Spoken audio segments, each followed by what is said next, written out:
इंसान जब तक जिंदा होता है तब तक उसको बड़े प्यार से रखा जाता है, लेकिन जब वो मर जाता है तो उसका नाम और उसकी पहचान खो जाती है और वो सिर्फ मुर्दा कहलाता है। मुर्दा घर एक ऐसी कहानी है जहाँ जिंदगी आते आते ख़त्म हो जाती है और वहाँ मुर्दों का राज चलता है। जब खुद पे लाचारी और बेबसी हो और जिम्मेदारी सर पर हो तो इंसान अपने लोगों के लिए क्या नहीं करता। ऐसा ही एक लड़का था शेखर। ज़्यादा पढ़ा लिखा ना होने की वजह से उसको कहीं नौकरी नहीं मिली। दर दर की ठोकरें खाकर वो अब थक चुका था। उसको जिल्लत सहने की अब आदत हो चुकी थी, लेकिन मजबूरी ने उसके हाथ बांध दिए थे। एक दिन वो काम की तलाश में निकल पड़ा। उसका एक दोस्त पास ही के सरकारी दवाखाने में सफाई का काम करता था। उसने अपनी कहानी शंभू, जो उसका दोस्त है, उसको बताई। शंभू ने कहा कि जहाँ मैं काम करता हूँ वहाँ चल मेरे साथ, शायद कोई काम मिल जाए। शंभू शेखर का बहुत पुराना दोस्त था। कभी एक साथ गांव में घूमा करते थे। शहर आने के बाद से वो दोनों कभी मिले नहीं थे। फिर भी शंभू ने शेखर की मदद की। शेखर को सफाई का काम मिल गया। शेखर को काम की तलाश तो थी ही, वो अब पूरी हुई और काम घर के पास में था, तो अब उसको ज़्यादा तकलीफ नहीं थी। वो रोज़ सुबह सफाई के लिए दवाखाने आता और शाम को चला जाता। ऐसे उसका काम चालू हुआ। शंभू से भी अब रोज की मुलाकात होने लगी थी। ऐसे ही काम करते एक महीना बीत गया। अब पगार का दिन था। पगार हाथ में आते ही शेखर को बड़ा अच्छा लगा। भले ही काम सही, लेकिन ज़रूरत के लिए पैसे मिलना बहुत बड़ी बात होती है। उसके बाद शंभू का पैसा लेने का नंबर था। उसको शेखर से भी दुगनी पगार मिली। ये देखकर शेखर हैरान रह गया। ये कैसे हुआ?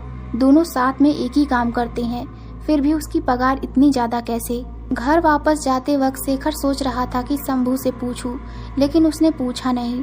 शाम को शंभू के यहाँ सभी दोस्तों का खाना था। सोचा कि वहीं जाकर पूछूंगा। शाम होते हुए शंभू ने खाने का सामान साथ में रख लिया। उसके घर वाले कहीं बाहर गए हुए थे, तो उसने अपने बाकी दोस्तों को भी बुलाया। शेखर को नहीं पता था कि शंभू अब दारू पीने लग गया है। खाना खाने के बाद अब शंभू के सभी दोस्त पीने बैठ गए, शेखर को छोड़कर। शेखर ने शंभू से पूछा, अरे शंभू, तू तो कभी दारू नहीं पीता था यार, अब तो बहुत पीने लगा है। शंभू ने हंसते हुए कहा, अरे शेखर, तू भोला का भोला रह गया रे। पैसा है इसीलिए सब शौक कर लेता हूँ, कभी कभी अपने लिए जी लेता हूँ यार। ले तू भी ले, शर्मा मत। नहीं शंभू, मैं शराब नहीं पीता, मुझे माफ़ कर दे। शेखर ने उसको रोकते हुए कहा, अच्छा मुझे ये बता, तू और मैं एक ही जगह काम करते हैं, फिर भी तुझे मुझसे ज़्यादा पगार कैसे? तू कोई एक्स्ट्रा काम करता है क्या? सच बता।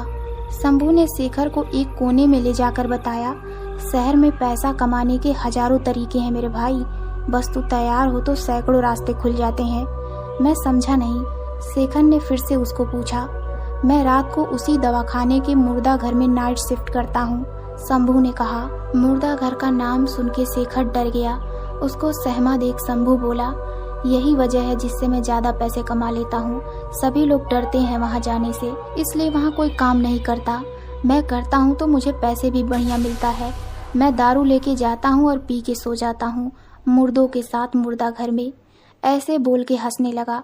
पार्टी खत्म होने के बाद सभी लोग घर चले गए और शंभू रात की मुर्दा घर वाली ड्यूटी पे चला गया। शेखर अपने घर जाकर रात भर मुर्दा घर के बारे में सोचने लगा।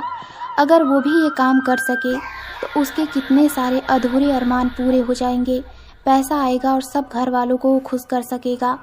शेखर रात भर उसी सोच में पड़ा रहा। सुबह अपना काम खत्म करके दवाखाने अपने ड्यूटी पे चला गया। शंभू भी उसको रास्ते में मिल गया। दिन भर काम करके शाम को जाते वक्त शेखर ने मुर्दा घर वाली एक्स्ट्रा ड्यूटी के बारे में पूछा। शंभू, तुझसे तो मेरी हालत छुपी नहीं है, पैसे की ज़रूरत मुझे भी है, क्या मैं भी मुर्दा घर में काम कर सकता हूँ? इतना बोलते ही शंभू हंस पड़ा। अरे शेखर मेरे भाई, तू मुर्दों के बीच में कैसे रहेगा? तू तो दारू भी नहीं पीता मेरे यार। मुर्दों के बीच में रात भर रुकना कोई खाने का काम नहीं है, समझा? शेखर ने एक बार शंभू की तरफ देखा और कहा, मुझे पता है, लेकिन मैं ये कर सकता हूँ। दूसरे ही दिन शंभू ने अपने साहब से बात करवा के शेखर को वो एक्स्ट्रा ड्यूटी दिलवा दी। लेकिन अब शंभू भी साथ में रहने वाला था, तो कोई डर की बात नहीं थी। दूसरे ही दिन से शेखर की एक्स्ट्रा ड्यूटी चालू होती है। शंभू रात को मुर्दा घर में पीने के लिए दारू लेकर आया था। मुर्दा घर में आते ही शंभू ने बताया ये दरवाज़ा ठीक से लगता नहीं है, इसलिए इसको लकड़ी फंसा कर रखना। अगर ये बंद हुआ तो अंदर से नहीं खुलेगा, और जब तक कोई बाहर से नहीं खोलता हमको अंदर ही इन मुर्दों के बीच में रहना पड़ सकता है। शेखर के सामने उसने दारू पी और सो गया। शेखर बेचारा मुर्दों के बीच अकेला था। पहली रात थी, उसको बहुत अजीब लग रहा था। एकदम सन्नाटा। वो बिल्कुल दरवाजे के पास बैठा रहा। मुर्दा घर में लाइट तो थी, लेकिन इतने मुर्दों में थोड़ी सी भी हलचल हो जाए तो आवाज़ हलक से बाहर ना आए और जान चली जाए। पहली रात कट गई और शेखर को थोड़ी हिम्मत आ गई। अब दोनों रोज़ मुर्दा घर में ड्यूटी करने लगे। कुछ रोज़ बीत जाने के बाद यहाँ काम करना शेखर को बहुत आम लगने लगा। दिन गुजरते गए, पैसा आने लगा तो शेखर के बहुत से काम होने लगे। उसके घर वाले भी बहुत खुश थे, सब कुछ सही चल रहा था। एक रात उस मुर्दा घर में एक आधा जला हुआ मुर्दा आया। उसको एक पलंग पे लिटा के सब चले गए। वो देखते हुए बहुत ही भयानक दिख रहा था। उसकी लाश को एक जगह लगाकर शेखर आराम कर रहा था। इतने में बाहर हल्ला सुनाई दिया। शोर सुनकर शेखर बाहर देखने लगा। उसने शंभू को उठाया। शंभू दारू पीकर सोया हुआ था। रात के करीब 1 बज चुके थे। उसकी दारू अब उतरने लग गई थी। वो उठकर बैठ गया, लेकिन वो बाहर नहीं आया। कोई उसको दारू पीकर पकड़ लेगा तो नौकरी जाने का खतरा था। शेखर दरवाजे में लकड़ी फंसाकर चला गया। बाहर दवाखाने के ग्राउंड में भीड़ थी। इधर शंभू उठकर बैठ गया। उसको बिल्कुल खबर नहीं थी कि कोई नया मुर्दा आया है। एकदम से जोर की हवा सामने की खिड़की से आई। दरवाजे की लकड़ी सरक गई और दरवाजा बंद हो गया। अब शंभू की दारू पूरी तरह से उतर गई। वो डरने लगा। एकदम से एक पलंग से कुछ हिला, ऐसा महसूस हुआ। शंभू पूरा पसीने से तरबतर हो गया था। वो उठकर देखने लगा। मुर्दा घर बहुत बड़ा था। उसने चारों तरफ देखा, कुछ भी दिखा नहीं। अब कुछ ज़्यादा ही हलचल दिखने लगी और वो जला हुआ मुर्दा पलंग पर बैठ गया। वो भयानक आवाज़ सुनकर इंसान की रूह तक कांप जाए। उसके शरीर से खून निकल रहा था। फर्श पर खून गिरने लगा।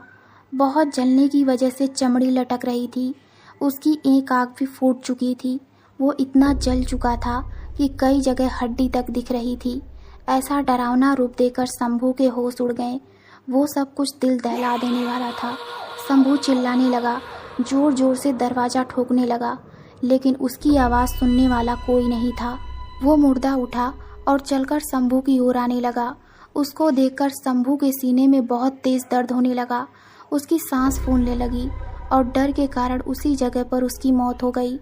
इधर शेखर इस बात से बेखबर था। वहाँ एक आदमी आया था। सब उसको सुन रहे थे। वो पागल जैसा था। साहब, अभी जो लाश यहाँ आई है वो लाश नहीं, एक जीता जागता शैतान है। वो लाश जिंदा है साहब, उसमें शैतान समा गया है। वो जहाँ जाता है वहाँ मौत होती है साहब। वो विनती कर रहा था, लेकिन पागल दिखने के कारण उस पर किसी ने ज़्यादा ध्यान नहीं दिया और उसको भगा दिया।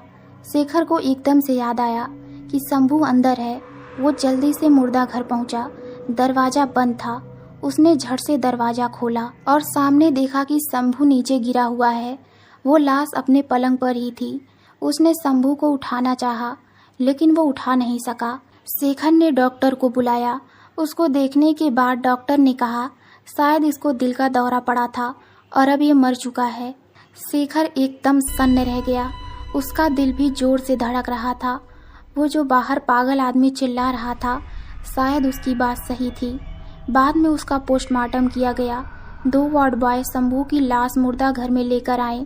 शेखर डर से सहम कर दरवाजे के पास ही खड़ा था। जैसे ही शंभू की लाश को एक बेड पे रखा जाने लगा, तभी उसकी गर्दन शेखर की तरफ मुड़ी।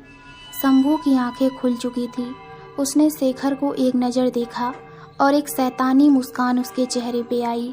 तो दोस्तों, आपको ये कहानी कैसी लगी हमें कमेंट में ज़रूर बताइए। तो मिलते हैं एक नई डरावनी कहानी में। धन्यवाद।